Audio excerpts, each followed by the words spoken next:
Welcome back. کیا آپ کا بچہ 2 سے 2.5 سال کا ہے؟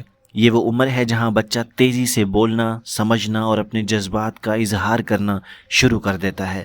ہر بچہ اپنی ایک خاص رفتار سے سیکھتا ہے، لیکن بروقت توجہ سے بہتر نشوونما دی جا سکتی ہے۔ 2 سے 2.5 سال کی عمر میں بچے اپنی زبان پر کافی حد تک کنٹرول حاصل کر لیتے ہیں۔ وہ صاف انداز میں بات کرنے لگتے ہیں، جس کی بات عام طور پر سمجھ بھی آ جاتی ہے۔ وہ رنگوں میں پہچان کرنے لگتے ہیں، ان کے نام لے سکتے ہیں اور اپنے پیشاب اور پاخانے کو کنٹرول کر سکتے ہیں۔ بچہ والدین کے چہرے کے تاثرات جیسا کہ غصہ، خوشی، دکھ کو سمجھنے لگتا ہے۔ اس میں مزاح کا عنصر بھی آنا شروع ہو جاتا ہے۔ اس کے پاس الفاظ کا 500 سے 700 تک ذخیرہ ہو سکتا ہے۔ یہ بات یاد رکھنا ضروری ہے، ہر بچہ ایک جیسی رفتار سے نہیں سیکھتا۔ کچھ بچے جلدی سیکھ لیتے ہیں اور کچھ کو وقت لگتا ہے۔ بالکل اسی طرح جیسے دانت نکلنے کا وقت بھی ہر بچے کا مختلف ہوتا ہے، لیکن اگر آپ کا بچہ یہ بنیادی صلاحیتیں ظاہر نہیں کرتا اور اس کی عمر 2 سے 2.5 سال ہے تو آپ کو کسی ڈاکٹر سے رجوع کرنا چاہیے۔